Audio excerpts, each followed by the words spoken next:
guys, welcome back to my channel. This is a postpartum update video, kind of all the random things that have been going on since giving birth to my very first baby, Eli, back in October. He's gonna be 6 months next week, which is insane. The time goes by so quickly, I just can't believe it. He's such a joy, and first and foremost, I am so very thankful and happy to be his mother. I feel so great about it. So let's get started. After giving birth to Eli, I kind of felt a little bit betrayed because I feel like a lot of things were happening to me that no one told me about. And I just thought, what the heck? I feel like I planned so much and read so much about pregnancy and the birth itself. Maybe I neglected learning about what can happen to you postpartum. I encapsulated my placenta and I had those probably for the first few weeks. And I think that it was a good decision. It's supposed to help with mood boosting levels and kind of regulate your hormones back out. I think I can't attribute it completely to that, but I definitely think that if I were to give birth again, I would do the placenta encapsulation again. So if you're on the fence about that, I think that it can really help with your mood and just helping your body get back to a regular state. Also, if I had it to do over again, I would have really taken it easier than I did in the beginning. It's such a huge shift of your entire life when you have a baby, and just getting back into the swing of things. I still don't feel like I'm back in the swing of things at all, but just kind of getting used to this new life that you have as a mom takes time, and just to give yourself a break, because I was really hard on myself and I was trying to clean up too early, I feel, and trying to have people over, just keep everybody away. Keep your little bubble of those you feel not stressed around, and your husband, your partner, and just keep it small and keep secluded. That is something that if I had to do over again, I would absolutely do. I also, again, feel like beforehand, I did not realize how much bleeding there would be. You hear that you're gonna bleed, and it makes sense because this human is ripping through your body to come out, that there would be bleeding, and the uterus is contracting and all of that. So yes, you understand bleeding, but I bled for so much longer and so much heavier than I was anticipating. I kind of felt like, whoa, nobody told me anything about this. It's crazy. Giving birth is such a monumental thing going on in your body. It's such a huge miracle, but at the same time, it is, your body has completely changed shapes. Your organs are in different places, and for all of these things to come back to where they were, it takes time. I, in my mind, was thinking this was gonna happen quick. I thought I was gonna be back in shape by 3 months. It's 6 months, I'm still not back in shape. I still feel really stiff daily. My lower back hurts. My inner thighs are really, like the muscle feels extremely inflexible. I feel like I've got a lot of stuff going on still at 6 months, and I know for some people that's not the norm. Maybe they get back into shape easily, quickly, start breastfeeding, they shrink back to lower than what they were before. That's not my personal experience, so I just want to throw that out there. If you're kind of beating yourself up after birth and thinking, why aren't you back to where you were before? I'm still not back, and I feel like it's going to take a few more months to get back. I think that saying that you hear about, it takes 9 months for a baby to grow, it takes 9 months for your body to change, it's going to take at least 9 months to get it back to where it goes. I actually think there's a lot of truth to that, and so I've kind of been more lenient with myself and letting myself have the full 9 months. I'd say I'm about halfway back to where I used to be as far as weight and how I feel, but I am not the same person physically, that is for sure. This next thing I want to talk about is something very personal to me, and I really struggled as to whether I even wanted to share this on my YouTube channel, because it's been something that's been really hard for me. And what it is, I decided to share because it's a lot more common than you think it is, and also I never even heard of this at all before I had it. I don't feel like it's talked about very much, and what I'm talking about and why I want to share it is a prolapse. So there's 3 kinds of prolapses that you can have. A prolapse is basically like some organ, either the bladder or the uterus or the rectum, has lowered. And for me, due to heavy pushing phase, a long pushing phase in the birth, I have a prolapse now. I have a bladder prolapse, and that's embarrassing for me to tell you. It's something I really have not shared with very many people on an everyday basis, but I want to share it with you because I feel like there's other people dealing with this, and I just want to let you know you're not alone. I was extremely active. My core, my pelvic floor, I was in great shape, and it still happened. Apparently, if you don't do a lot of exercise or you have a very weak pelvic floor, this is very common. However, I was in great shape. My core was extremely strong and my pelvic floor was really strong. My midwives were shocked when they found out I had a prolapse, as was I. Initially, I was extremely upset, crying every single day about this. It's upsetting because it's like, you don't know if your body's going to go back to where it was before, and it feels weird, and you can feel that something's not going on right down there. And the closest thing that I can explain for me, what I feel is that it's like if you have, sorry this is too much information, but this is what this video is. If you have a tampon in and you can feel that it has fallen out a little bit, and like you're walking around and you're like, oh my gosh, I gotta get that tampon back up there. That's what a prolapse feels like. I have a mild prolapse. On a scale of 1 to 4, it's a 2. So I've been working with a women's health physical therapist to kind of get it back to normal. So in addition to the bladder prolapse, I also have a lot of scar tissue from the tears that I had. So I had a lot of stuff going on down there, which I didn't even realize was going on until 6 weeks postpartum. I just kept thinking, something is not right. This does not feel right. Is this what it's gonna feel like forever? And then, you know, taking a peek in the mirror and being like, oh my God, something is not right down there. What the heck is going on? I had to do a lot of research on my own. I found this channel on YouTube called FEMFUSION. I'll link it down below because I feel like that really gave me some kind of, at least somebody talking about this thing that nobody talks about. And then thank God I found a women's health physical therapist in the town that I live in, which is very rare. It's not a widely practiced thing. And this woman has been integral to my healing.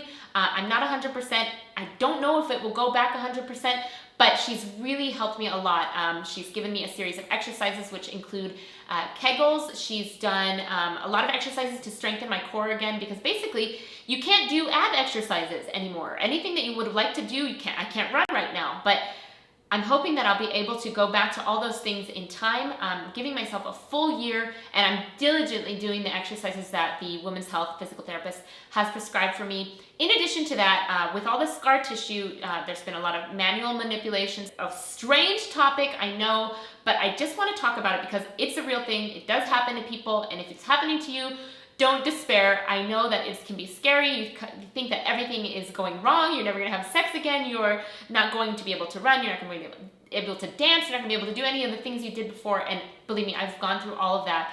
And I'm still not 100%, but I believe that it's getting better. And I really hope that I'll be able to do all those things in the future. I was also worried that I wouldn't be able to have a second baby, which is kind of something that now I feel like I really want to do. And this physical therapist was wonderful. She's like, you can absolutely be pregnant again. You can absolutely give birth vaginally again. And, you know, it's just a matter of doing exercises through your pregnancy, keeping yourself strong now, and then perennial massage in the late trimester right before you give birth. And in hindsight, I wish that I had done perennial massage before I had given birth this time around, but I had asked my midwife about it, and she said, don't worry about it, it's gonna hurt either way. So I didn't. However, I feel like now that would have probably been really helpful. But you can't go backwards, and that is just that. So anyways, that is that. I want to drone on about it forever and ever. But if you're dealing with that, know that you're not alone, and know that if you can find a women's health physical therapist and it's not like a really horrible prolapse, that you can probably do everything you can to keep it at bay or strengthen those muscles again so you don't have to have surgery. I did not want to have surgery, and I just really hoping that I can continue on with these exercises and not do any surgery. My body felt like it was in just so much pain constantly after giving birth. So that may have had to do with the prolapse, of course. And I still don't feel normal. My lower back hurts a lot. I know just from constantly carrying the baby, my upper back hurts, my shoulders are stiff, I'm tired, all those things. So if you can get a massage, get one frequently, whatever you need to do to kind of get yourself back to a normal place or a less stressed place, do it. It's so worth it. Don't throw yourself under the bus. Don't be a martyr, and do what you need to do to take care of yourself. Because if you can't take care of yourself, you're not going to do a great job of taking care of your baby or your family. And so that's something that I've kind of realized. I have to just like really take the time and give myself a moment every day, because there's not very many moments that you can have on your own, but it's very important. Another thing that happened, I thought I dodged it, but at 3 months in, I started losing so much hair. Postpartum hair loss is a thing. It happens, and it is scary to see all that hair go down the sink. I can, comb my hair out and just pull out clumps of hair. That was also very scary, and I feel like nobody really said that that was going to happen as much as it happened, but it does. It does happen. It doesn't happen to everybody. If it hasn't happened to you, awesome. I'm so happy for you. But if it does happen to you, know that your hair is not going to go away completely. I feel like mine is starting to taper off, but I'm still losing a lot of hair. I'd say the most I lost hair was around my hairline, but if I have my hair down, you can't see it so much. And thankfully, I feel like that's starting to kind of calm down. The next thing I want to talk about is going back to work. I'm really thankful. My husband has been absolutely wonderful and just been like, you know what, you take care of baby. That is so your job. I will do whatever I can do to help make this work and help it, help us be able to survive and keep afloat during this time. Of course, I wanted to go back to work. If you don't know, I sing and dance and act professionally, and it was important to me because I don't feel like I'm done performing yet. It was important for me to go back to work. So at about 3 months, I started doing gigs here and there, and that was great because I did maybe 2 gigs a week in the month of December, but I remember getting texts of him on New Year's Eve when I was working, and he just looked so done and like he'd been crying for hours and hours. And I feel like this huge amount of guilt. Like, what are you doing? You're selfishly going out and performing when your baby needs you and he's crying. But the other side of that coin is that I was able to make money to help help the baby and help our family be able to have money. So it's such like a back and forth with guilt. And then recently we just opened a brand new show. And I have to say, this was harder than the time in December because now he's older, he's gotten used to me, but now with new people, he gets upset and scared and it takes a while for him to get used to them. And so leaving him during last week was the tech week, and a tech week is where you basically are in the theater all the time. They're working on lights, you're putting everything that you've done in the rehearsal studio onto stage and working with a band, all of those things. So it's not like an hour in, an hour out. It's like 8 hours a day, every day up until you open the show. And last week was really rough for me. I left him twice with a friend of mine, and he was great for her, which is awesome. And then my husband watched him when he wasn't working, and then I left him with my mom twice as well. And I kept thinking, this is so not worth it. I'm not performing ever again. I don't want to do this anymore. My baby needs me. All of these things just coursing through my mind all the time. And on top of that, I'm trying to pay attention to my work and be present on stage and not make mistakes on stage, and all I'm thinking about is my baby. Another thing with that is I did not pump enough. If you have to go back to work, my recommendation is to start pumping as soon as possible. I exclusively breastfeed. I thank God that breastfeeding has gone great from day one. I haven't had any problems at all, but it's been so great breastfeeding. I thought, I don't need to pump because he's doing fine breastfeeding. But if you ever have to go back to work, you need to pump. I don't have enough milk for him, and it's a constant struggle. Last week when I was in that tech week, I was constantly pumping because adding on top of the other stresses, I was like, I don't have enough food for tomorrow. There's not enough milk for tomorrow. So definitely start pumping early if you plan on returning to work. One of the days that I got done rehearsing early, my husband went to go pick up the baby, and I came home to an empty house and I made dinner for myself and for my husband whenever he was coming home. But I felt so guilty that I didn't go and pick up the baby. I felt horrible, like, oh, you're a terrible mom. You've been away from your baby all day. You can't go pick him up. I felt terrible, like making a dinner for myself. These mom guilt things are no joke, but just also in the back of my mind, on the logical side of my mind, knowing that, you know what, you gotta take time for yourself. You gotta really rest, and you have to, if you wanna make dinner for yourself, make dinner for yourself without somebody screaming or holding on to you. It's important. I can take care of my baby better if I take care of myself. This is something that I'm constantly telling myself. Like I said, feeding is going great. Thank God for breastfeeding. It's gone really wonderful. I plan to continue on breastfeeding for a long-term haul, at least a couple of years. And he's starting to get really interested in food. Like if I have a smoothie and it's a nice bright color, he wants to just touch it all the time. Anytime I'm eating with him on my lap, he just wants to touch everything. So I think soon I will maybe introduce some food to him, some solids. I am looking into baby-led weaning, so if you have any experience with that, I'd love to know your thoughts on it down below.